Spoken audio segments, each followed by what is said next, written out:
दर्शकबिन यो हाम्रो उडी बाबा न्युजमा तपाईहरुलाई स्वागत छ। यहाँ हाम्रो एकदमै वरिष्ठ इन्जिनियर मेकानिकल इन्जिनियर हाम्रो सञ्जित शाह सर हुनुहुन्छ। सर हजुरको शुभ नाम भनिदिनुस् न। मेरो नाम सञ्जित कुमार शाह, यो राउघाट आयोजनाको मेकानिकल इन्जिनियर।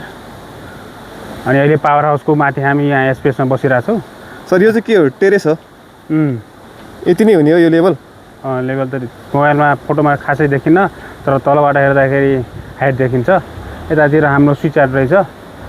हजुर स्विच यार्ड हेर्नुहोस्।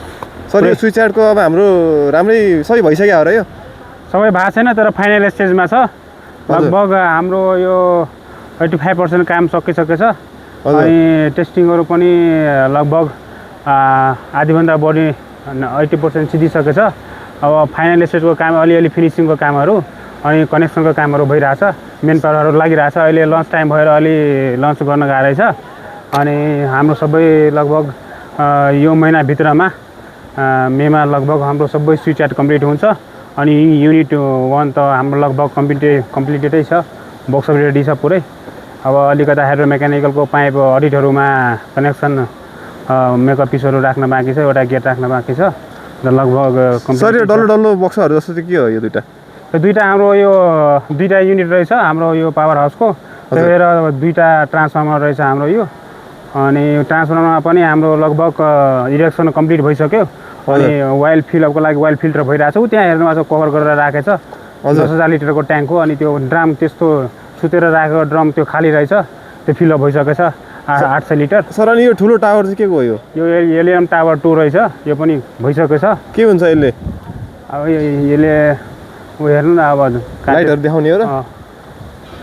अनि त्यसपछि यतातिर हाम्रो यो चाहिँ के हो? यो हाम्रो हेर्दाखेरि यस्तो यो के को घर जस्तो लाग्छ, तर यो हाम्रो पावर हाउसको ठ्याक्कै कुलिङ सिस्टमको लागि ट्याङ्क बनाएको कुलिङ सिस्टम यो।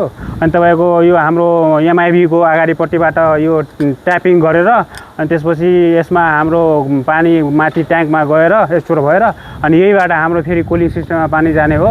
हिट एक्सचेन्जरले तपाईँको हिट एक्सचेन्ज गरेर अनि त्यसपछि फिल्टर गरेर अनि त्यसपछि फायर फाइटिङमा पनि यहीबाट युज हुने भयो। अनि कुलिङ सिस्टममा पनि यही युज हुने हो।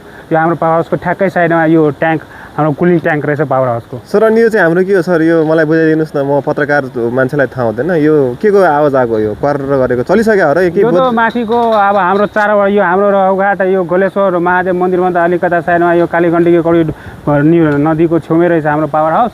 अनि त्यसपछि यो राउघाट खोलामा हाम्रो आयोजनादेखि ल्याइ जोड्यो भने 5वटा हुन्छ। माथितिर 4वटा जेनेरेसन भइरहेछ। अनि त्यसकै तपाईँको यो वायरिङ गएर हाम्रो यो वायरिङ गएर अनि हाम्रै यो स्विच यार्डको माथिबाट अहिले कनेक्सन भएर रहेछ।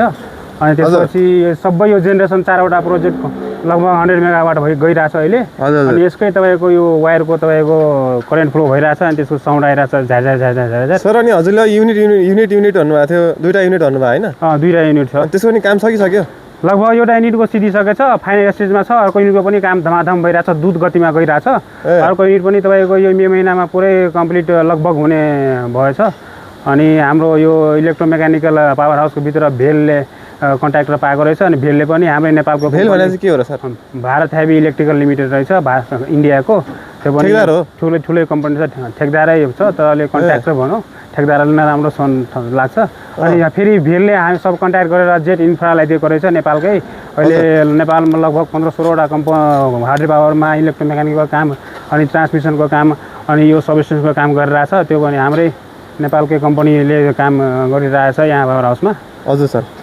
अनि अब त्यही हो, फाइनल स्टेजमा सिधिरहेछ हाम्रो काम। सर यहाँ नि धेरै व्यस्तता देखिन्छ यो सडकमा। कहाँ जाने हो यो सडक खण्ड? यो सडक खण्ड ठ्याक्कै यो बेनीबाट आएर यो तपाईँको हाम्रो यो कालीगण्डकीको छेउमा यो हाम्रो हाइवे रहेछ। यो मनाङ मुस्ताङ मुक्तिनाथ जाने बेला मेन हाइवे यही नै हो। तर स्विच यार्डले गर्दा हाम्रो त्यहाँ रोड अलिक कम देखिरहेछ, तर रोडको पनि यो रोड बन्छ, तपाईँको पिचिङ हुन्छ। यो हाम्रो हाइवे नै रहेछ। यो मुस्ताङ जाने बाटो यही हो। अनि त्यसपछि केरला नाका पनि यही हो, चाइना जाने बाटो पनि यही हो।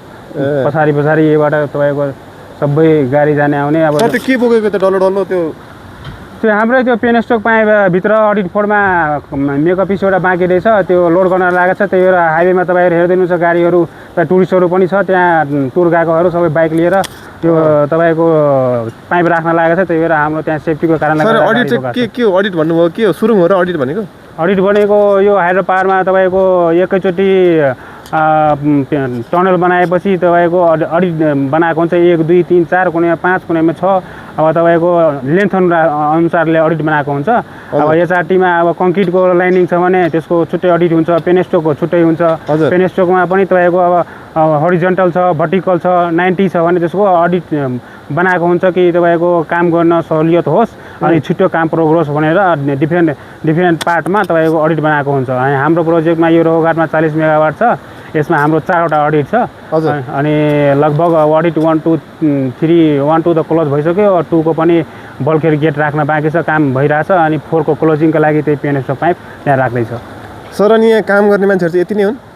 अहिले लन्च टाइम भएर अब त्यो युनियन पनि अब जान लागेको छ। खासमा काम गर्ने मान्छे त यहाँ 18 19 जना छ, तर अहिले यो 4 जना यिनीहरू पनि अब लन्च टाइम भएर अहिले सुनसान देखिरहेको छ। नत्र ड्रमहरू चाहिँ के को? ड्रमहरू यो हाम्रो ट्रान्सफर्मरको वाइल रहेछ, अनि त्यो फिल्टर भइरहेछ, त्यो सुतेको खाली भएको छ। 40वटा ड्रम तपाईँको 800 लिटर हालेछ, फिल्टर भइरहेछ।